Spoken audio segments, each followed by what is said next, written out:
Bismillahirrahmanirrahim. Assalamualaikum warahmatullahi wabarakatuh. Hadirin wal hadirat dimanapun berada, barakallah. Semoga kita semua selalu dalam lindungan Allah Subhanahu wa taala. Kita berdoa semoga semua cita-cita harapan kita beserta keluarga diijabah dan dipermudah oleh Allah Subhanahu wa taala. Amin.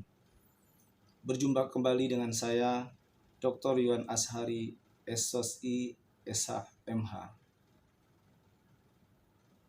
Pada saat ini kita dipiralkan kembali berita hiruk pikuk di tengah masyarakat, terutama masyarakat Indonesia, karena terjadi pada masyarakat kita, yaitu seorang public figure, di mana hal ini sebenarnya tidak harus terjadi. Ada sepasang pengantin, mereka yang melakukan pernikahan dengan mahar, mas kawin satu buah masjid.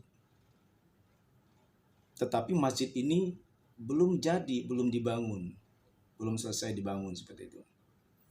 Nah, apakah boleh masjid ini dijadikan mas kawin, dijadikan mahar? Jadi seperti ini, di dalam ajaran agama kita bahwa sesuatu yang bisa dijadikan mahar itu harus dengan sesuai ketentuan, dan selama ini yang dilakukan dalam syiar agama Islam itu contohnya seperti seperangkat alat sholat tunai, terus uang tunai, selanjutnya adalah emas. Nah, bekisaran itu yang biasa dilakukan selama ini. Cuman kalau yaitu satu buah masjid dan yang lain yang agak berlebihan itu belum pernah dilakukan. Nah, ada di dalam ajaran agama kita yang tidak boleh dijadikan mahar atau tidak boleh dijadikan mas kawin. Contoh yang pertama, mahar yang terlalu berlebihan. Yang kedua itu adalah mahar yang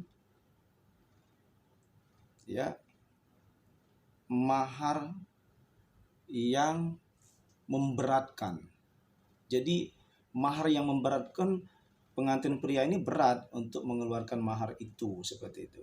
Jadi sejenis dipaksakan seperti itu. Yang selanjutnya yaitu mahar yang tidak mempunyai nilai, yang tak bernilai. Yang keempat itu adalah mahar yang haram. Mahar yang haram misalkan menikah ijab kabul, tapi mas kawinnya dengan sebotol minuman keras, kira-kira seperti itu, atau hal-hal yang haram di ajaran agama Islam. Nah, di ketentuan agama kita di surat An-Nisa itu dijelaskan bahwa nikahilah perempuan dan berikanlah mahar itu dengan penuh kerelaan. Jadi dengan penuh kerelaan, keikhlasan, dengan kebenaran. Kita juga berjalan di muka bumi ini, berjalanlah kamu di muka bumi ini dengan memuliakan diri, seperti itu. Ingat, dalilnya jelas bahwa khairul umuri awsatuha.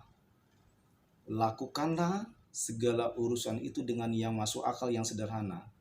Tapi kalau maharnya, mas kawinnya itu masjid, saya kira nggak sederhana. Padahal Rasulullah itu sudah menjelaskan bahwa kalau melakukan pernikahan itu, pernikahan yang sangat mulia, menurut Rasulullah Muhammad Sallallahu Alaihi Wasallam adalah pernikahan yang paling sederhana. Itu ajarannya. Nah, kalau ini kita mengeluarkan mahar seperti masjid, seolah-olah dipaksakan. Karena mahar itu adalah yang diberikan oleh pengantin laki-laki kepada pengantin perempuan, yaitu benda yang dapat dipindah tangankan, benda yang bernilai. Dan mas kawin itu adalah khusus untuk pemberian untuk istrinya sendiri. Jadi istrinya sendiri yang memakai, yang membelanjakan, dan tidak boleh dijual, seperti itu. Itu mas kawin yang benar, mahar yang benar.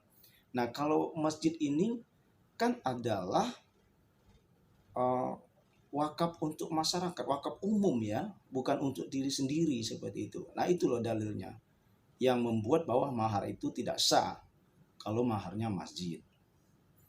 Jadi kita harus sadar diri akan berdampak yang aneh-aneh. Maka kita di dalam hidup ini yang tidak pernah dilakukan Rasulullah jangan kita lakukan. Yang kita lakukan selama ini menurut ajaran Rasulullah, kalau mas kawin misalnya seperangkat alat sholat atau mas kawinnya Al-Quranul Karim, Kitabullah, dan mas kawin uang berapa seperti ya berapa rupiah, terus emas berapa gram, nah seperti itu. Ya udah lakukan yang itu saja. Ingat Rasulullah sudah mengajarkan bahwa sebaik-baiknya pernikahan itu pernikahan yang paling sederhana. Segala urusan itu selesaikan dengan ya dengan sederhana, dengan bijak. Jadi jangan berlebihan.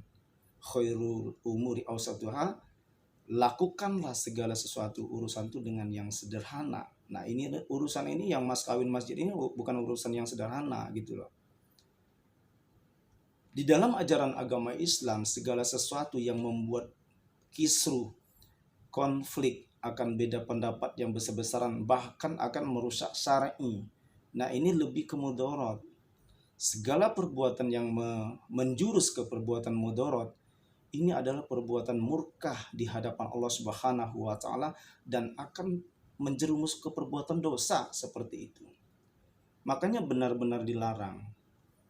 Jadi para alim ulama ya, tokoh masyarakat, kiai itu memberikan penerangan agama ya, menjelaskan ke masyarakat Indonesia ini bahwa seperti ini loh di dalam ajaran agama Islam. Agama Islam tuh indah. Islam itu indah dan sangat sederhana. Tidak ada untuk misalnya niat sesuatu yang bukan karena Allah. Karena kalau niat sesuatu bukan karena Allah, karena sesuatu bukan karena Allah, itu akan menjadi haram, akan menjadi dosa seperti itu. Ingat bahwa kita harus berjalan di rel yang benar, koridor yang benar. Jangan sampai kita terjerumus ke dunia musyrik, ria, dan seterusnya.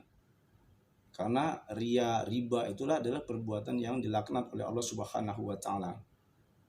Perbuatan yang sangat dimurkai oleh Allah itu ya satu ria dan tadi ya riba dan seterusnya. Kalau kita punya uang yang berlebih, rezeki yang berlebih, kasihkan dong sama anak yatim piatu. Kasih makan tuh, masih banyak orang yang gak punya rumah. Masih banyak saudara-saudara kita yang mereka hidup di bawah kolong jembatan. Mereka yang hidup di emperan toko, digigit nyamuk malam-malam. Pas tidur hujan datang membasahi. Mereka tidur dengan basah kuyup di badan meriang, digigit nyamuk segede jari. Kalau punya uang yang lebih, yang mending kasihkan sama anak-anak yatim piatu seperti itu. Kalau ada uang lebih. Jadi tidaklah harus kita untuk mempublis dengan yang di luar logika seperti itu. Karena masih banyak saudara-saudara kita mereka yang memang menerima uluran tangan kita. Masih banyak saudara-saudara kita yang mereka tidak punya orang tua. Kita bisa bersyukur bisa hidup seperti ini karena kita punya orang tua, punya sanak saudara, punya sepupu, punya teman, kita punya kerjaan. Tetapi mereka yang di luar sana banyak mereka tersiksa, anak-anak yatim piatu terutama, mereka yang nggak punya orang tua. Makanya kita tegaskan lagi, kalau memang ada rezeki yang sangat lebih, berikanlah kepada anak-anak yatim piatu seperti itu. Wahai para sahabat semua, generasi muda yang ada di Indonesia ini, marilah kita kasih makan mereka, kita berikan rezeki, kita berbagi suka duka. Semakin banyak kita memberi makan fakir miskin, memberi makan orang-orang generasi muda pada saat ini, kan memang generasi muda kita ke depan tergantung dengan mental, watak, dan fisik serta kecerdasan yang ada pada saat ini. Barakallah bagi orang-orang yang selalu berbagi ya, berbagi makanan, berbagi rezeki kepada orang-orang susah, insya Allah dia akan diberikan istana surga nanti di akhirat nanti. Yakin, tidak akan menjadi bangkrut seseorang apabila memberi makan orang-orang yang gak punya. Tidak akan menjadi, ya, usahanya tutup apabila seseorang yaitu memberikan makan kepada rekan-rekan sejawat, rekan-rekan saudaranya. Bahkan kalau orang banyak bersedekah, insya Allah Allah akan memberikan rezeki yang melimpah ruah, dan Allah akan berikan istana surga di akhirat nanti. Barakallah, marilah kita untuk mengajak banyak-banyak berbuat baik. Kita batasi kehidupan kita dengan kehidupan yang di luar logika. Berjalanlah dengan sederhana, lakukanlah segala sesuatu yang masuk akal dan logik, yang logis, ya, seperti itu. Hindarkan perbuatan diri kita dan keluarga kita dari perbuatan-perbuatan yang di luar, ya, di luar biasanya atau di luar logika seperti itu. Jadi lakukan segala sesuatu yang masuk akal dan bisa diterima oleh masyarakat. Insya Allah akan menjadi barokah buat kita semua.